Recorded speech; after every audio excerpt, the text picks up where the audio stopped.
오늘 말씀은 이사야서 37장 30절에서 38절까지의 말씀입니다. 우리 한 절씩 교독하시고 마지막 절은 함께 읽겠습니다.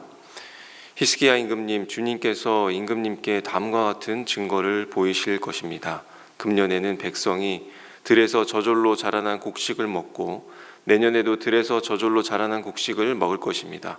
그러나 그 다음 해에는 백성이 씨를 뿌리고 곡식을 거둘 것이며 포도밭을 가꾸어서 그 열매를 먹을 것입니다. 유다 사람들 가운데서 난을 피하여 살아남은 사람들이 다시 땅 아래로 깊이 뿌리를 내리고 위로 열매를 맺을 것입니다. 남은 사람들이 예루살렘에서부터 나오고 환란을 피한 사람들이 시온산에서 나올 것이다. 만군의 주님께서 정렬을 가지고서 이 일을 이루실 것입니다. 그러므로 아시리아 왕을 두고 주님께서 이렇게 말씀하십니다. 그는 이 도성에 들어오지 못하며 이리로 활도 한번 쏘아보지 못할 것이다. 방패를 앞세워 접근하지도 못하며 성을 공격할 토성을 쌓지도 못할 것이다. 그는 왔던 길로 되돌아갈 것이고 이 도성 안으로는 절대로 들어오지 못한다. 이것은 나 주의 말이다. 나는 나의 명성을 지키려 하여서라도 이 도성을 보호하고 나의 종 다윗을 보아서라도 이 도성을 구원하겠다.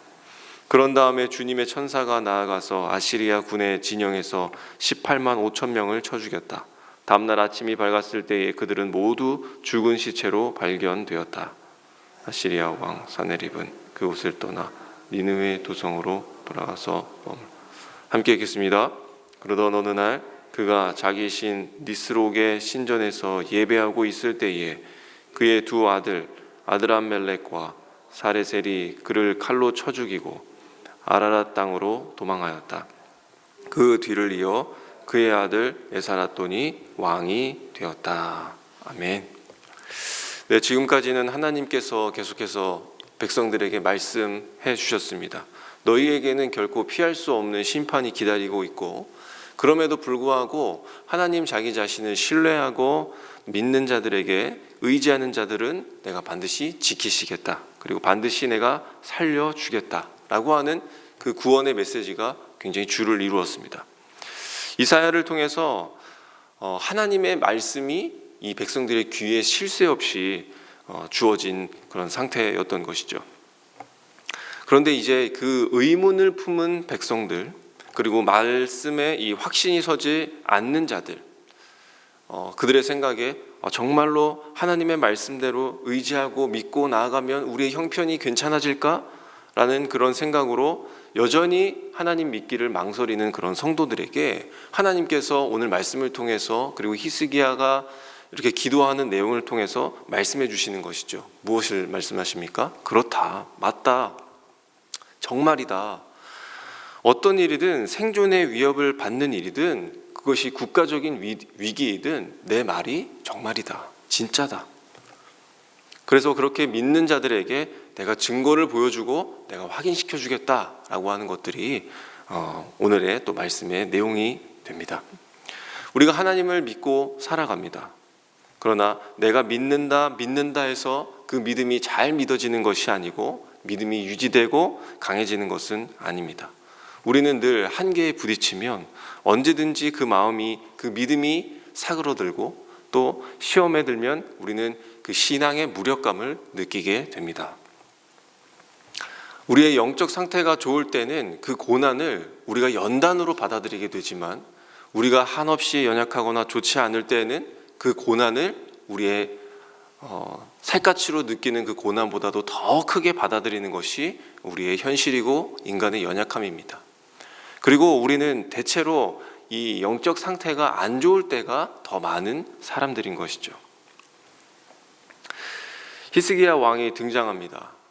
그 또한 우리와 다를 것 없이 이 고난을 고난으로 받는 하나의 또 연약함이 관찰되기도 합니다. 아수르는 계속해서 야금야금 땅을 점령해 오고 있습니다.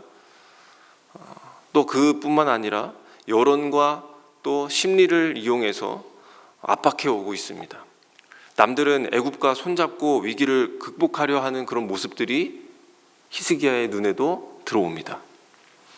그러나 그럼에도 불구하고 그가 선택했다라고 하는 것은 어떤 선택이었습니까? 어떤 결단이었습니까? 바로 기도로 하나님께 나아간다라고 하는 삶의 방식이었습니다. 하나님은 히스기야 왕을 통해서 백성들과 그리고 그들의 삶에 무엇을 준비해 두셨던 것일까요? 바로 이 기도의 회복을 준비하고 계셨다라고 하는 것을 짐작할 수 있습니다. 그동안 우리가 이사야서를 살펴보면서 이사야와 히스기야 말고는 이 기도에 관련된 내용들이 눈에 띄지 않았습니다. 그런데 어느샌가 이 모습은 무엇입니까? 어느샌가 사라져버린 이 기도의 시간, 이스라엘과 유다가 항상 자리해야 할 그 기도의 자리가 사라졌다라고 하는 것을 의미하는 것이고, 하나님은 이 자리와 기도의 시간을 되찾게 하시겠다라고 하는 그 하나님의 열심을 우리가 다시 한번 보게 되는 것이죠. 오늘 본문에서도 하나님이 보여주시는 그 증거가 있다, 내가 증거를 나타나겠다라고 하는 그런 말들로 시작하게 됩니다. 그 증거가 무엇으로 나타나게 되었습니까? 바로 기도와 간구 때문에 나타나게 된 것입니다. 하나님이 너의 기도를 들으셨다. 그리고 내가 너에게 그 증거를 보여주겠다. 더 나아가서 하나님께서는 이 과정을 통해서, 이 결론을 통해서 히스기야와 백성과 오늘날 우리에게 내려지는, 우리가 알게 될 그 결론은 무엇이겠습니까? 바로 하나님을 믿는 자들에게 기도가 전략이다.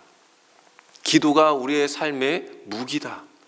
기도가 우리의 회복해야 할 삶의 내용이다 라고 하는 것을 우리에게 가르치고 있습니다. 히스기야에게도 하나님의 백성에게도 큰 일이 닥쳤습니다. 그 어려움이 성큼 자기의 코앞으로 다가왔습니다. 그 앞에서 사람들은 기도가 얼마나 이게 도움이 될까? 얼마나 실질적일까? 얼마나 실제적인지 그 계산하는 마음과 생각이 앞섰을 것입니다. 주변에는 말들이 많았습니다. 너희들이 애쓰고 노력해도 소용이 없다. 그 아수르 사네립의 말처럼 너희가 애국과 손잡아도 소용이 없으며 네가 믿는 그 하나님이 아무리 대단해도 너희들은 멸망할 것이다. 너는 파산할 것이다.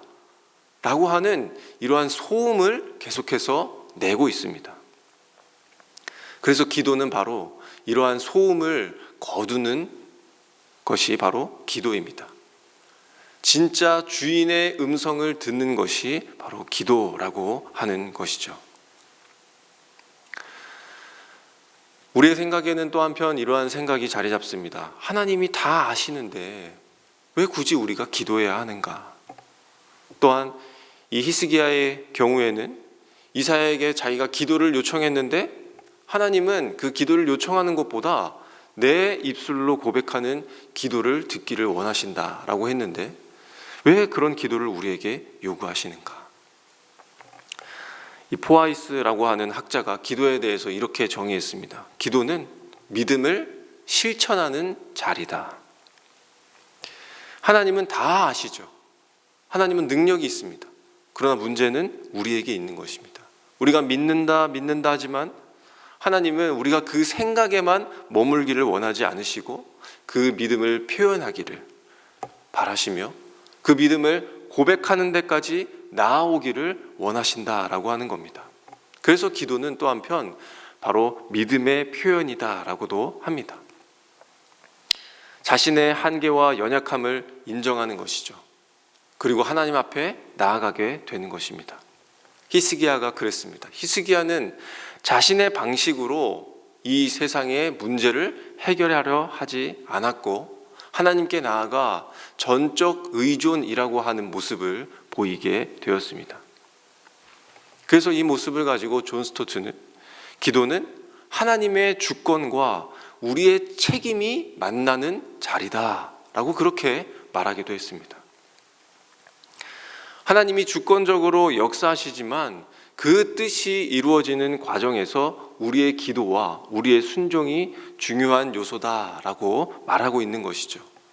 맞습니다. 하나님은 우리의 필요를, 인간의 필요를 이미 아시지만 우리는 나아가 기도하는 책임이 있고 하나님을 의지하고 신뢰한다라는 그 믿음을 우리는 기도를 통해서 적극적으로 드러내는 것이 우리의 책임이고, 하나님께 간구한 그 결과를 온전히 그분께 맡기는 그런 책임이 바로 우리에게 있다라고 그렇게 설명한 것입니다. 그동안의 히스기야는 어땠습니까? 앗수르에게서 자기의 믿음을 조롱받았습니다. 네가 붙들고 있는 하나님, 그것도 아무짝에 소용이 없다. 그렇기 때문에 너의 신앙도 쓸모가 없다. 너는 잘못 믿고 있다. 이 히스기야 왕처럼 우리도 이러한 말들을 듣게 됐을 때에 우리의 마음이 어떨까요? 물론 거룩한 그런 분노가 일어날 때도 있지만 일반적으로는 정말 그런가? 그 말에 동요됨을 느끼게 됩니다. 우리의 신앙도 별 효과가 없고 예배도 기도도 쓸데가 없으며 하나님도 때로는 소용없다라고 하는 것을 느낄 때가 있더라라는 겁니다.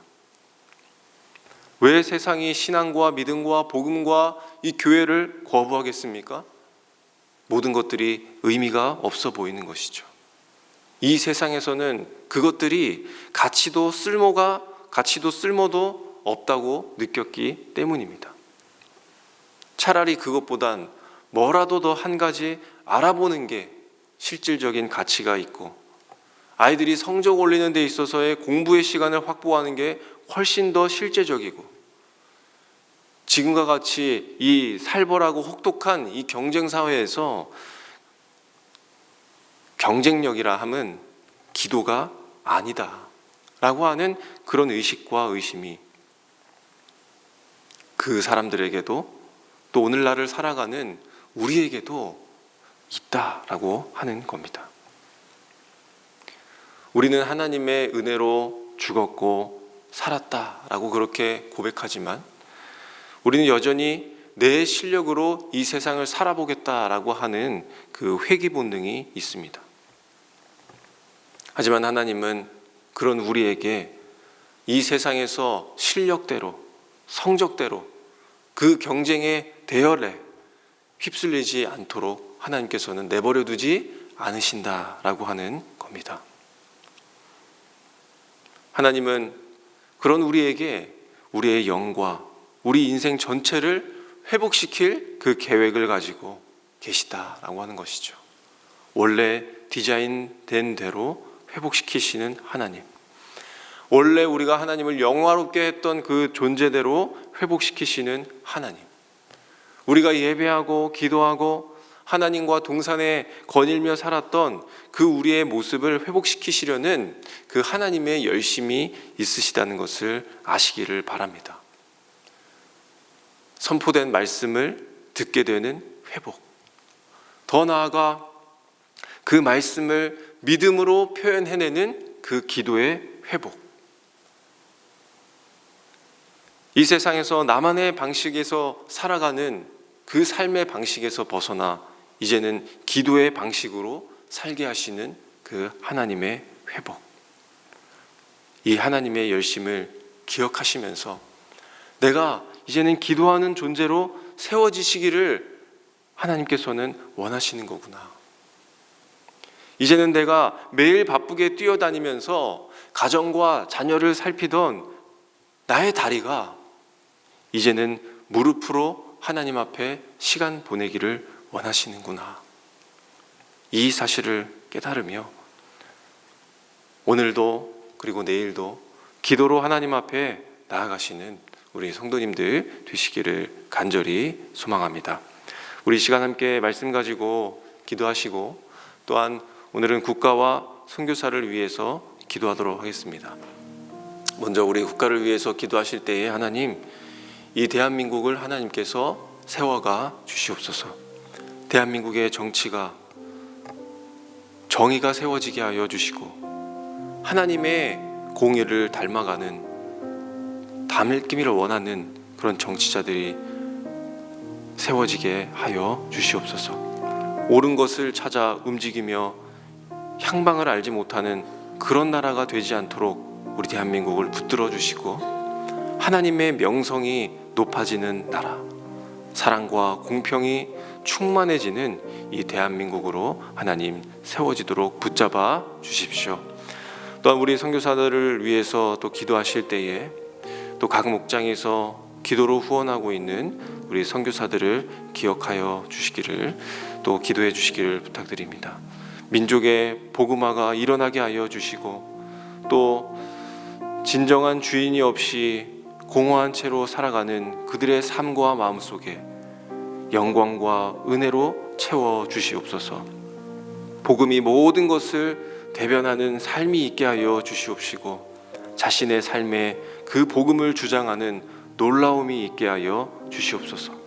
또한 오늘 이들을 위해서 드리는 이 기도가 그들의 증거가 되게 하여 주시고, 또한 선교사들의 안전과 건강을 하나님께서 지켜 주시옵소서라고 우리 함께 기도하신 후에 우리 각자 기도할 제목을 가지고 또 하나님의 증거와 또 열심을 기대하시면서 기도하시고 돌아가시도록 하겠습니다. 함께 기도하겠습니다.